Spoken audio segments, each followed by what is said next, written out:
Welcome again to Quick Take, the mini series of the Imperfectly Perfect podcast, where we embrace life's imperfection because it's not about being perfect, it's about being you.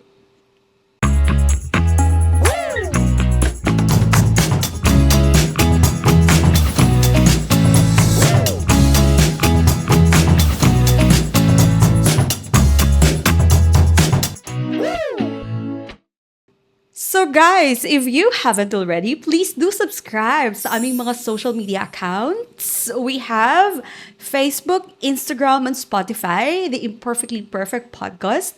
YouTube, we have Laom7668, and of course, we have TikTok, Tip Podcast 25. So, nandito na naman tayo sa isang episode ng the Imperfectly Perfect Podcast. So, I hope that we can learn something today. So, nakoy pangutana.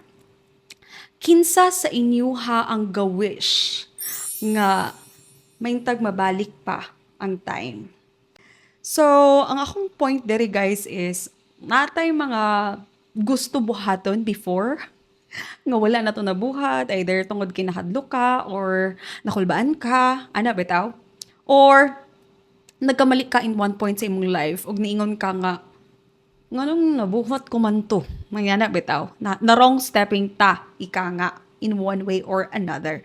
So guys, para ita makakanta og kung maibabalik ko lang, charmos ginamos iring.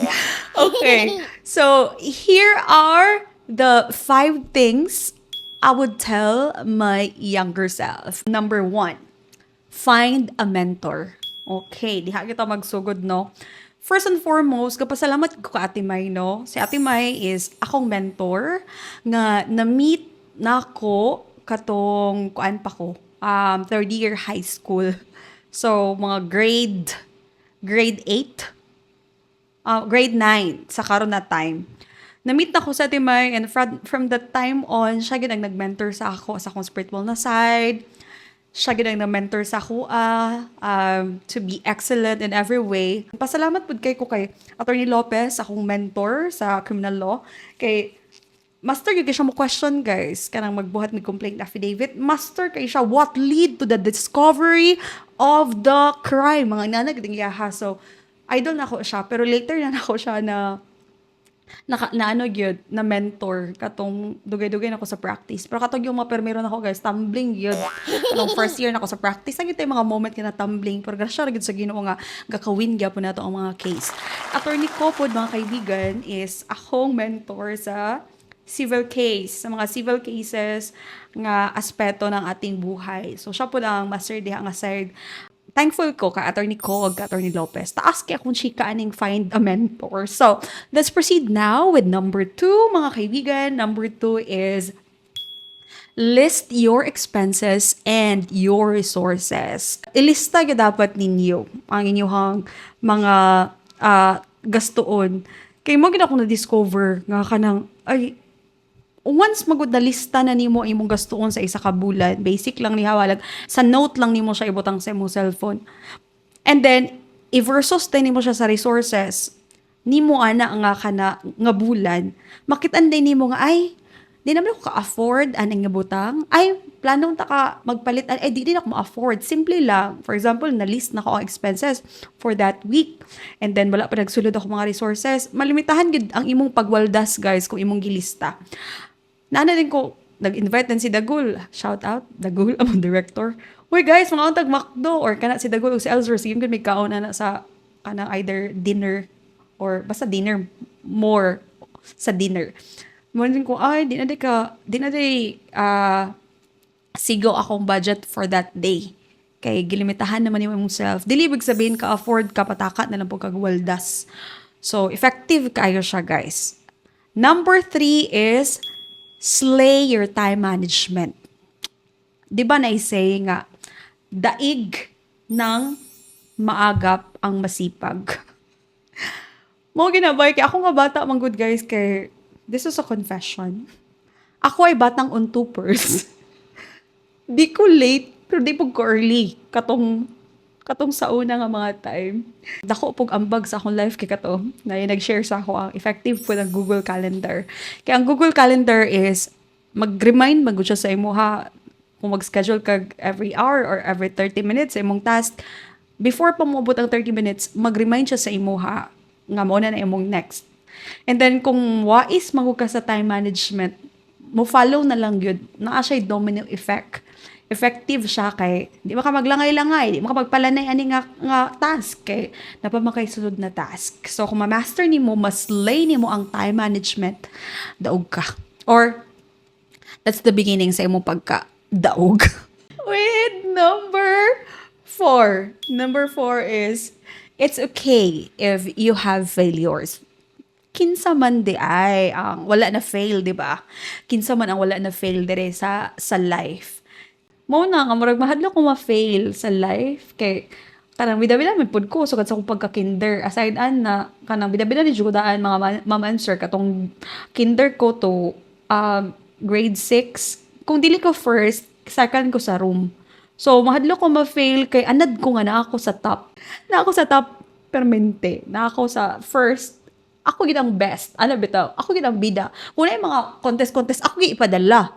So, mura bitaw taas na standard nga na set. Then, what if ma-fail ko? Mga na mga pangutana nato ba?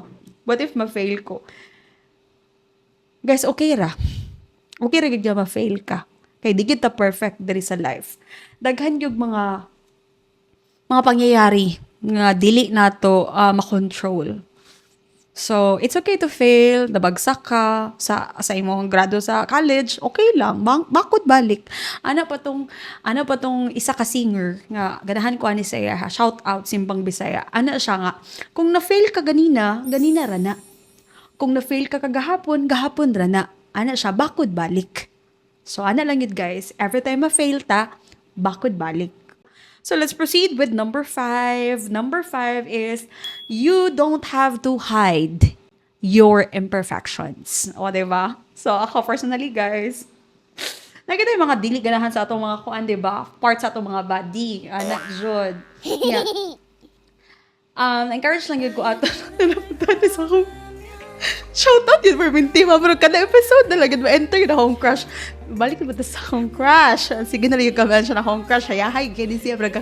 Pandol-pandol na siguro. Kung ahaman siya karon basi gakatamning-tamning, gakapandol-pandol na yun siya kay Best in Mention. Best in Special Mention Award. Ana dyan ko ato nga kanang laka. Sa iyang mga pictures kay hamis magiging siya mga kutis mga mamanser. Sa mga video po niya kay hamis magiging siya kutis. Jun secure ang show memes. Ano dyan ko ato nga. Look, my God, sa hamis kay kutis akong crush. Kaya nga naman, katong time nga ga-take pa kong Master of Laws. Grabe yun ang breakout.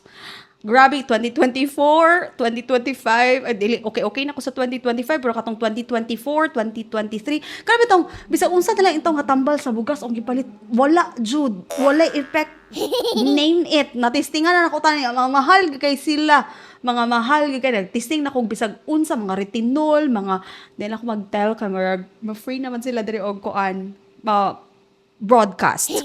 So, na-amaze lang din kay ko ato katong nag-meet, di ba? Yung ko nag-meet sa akong crush. So, katong pag-meet din ako sa akong crush dayon, pasalamat ko sa Ginoo nga.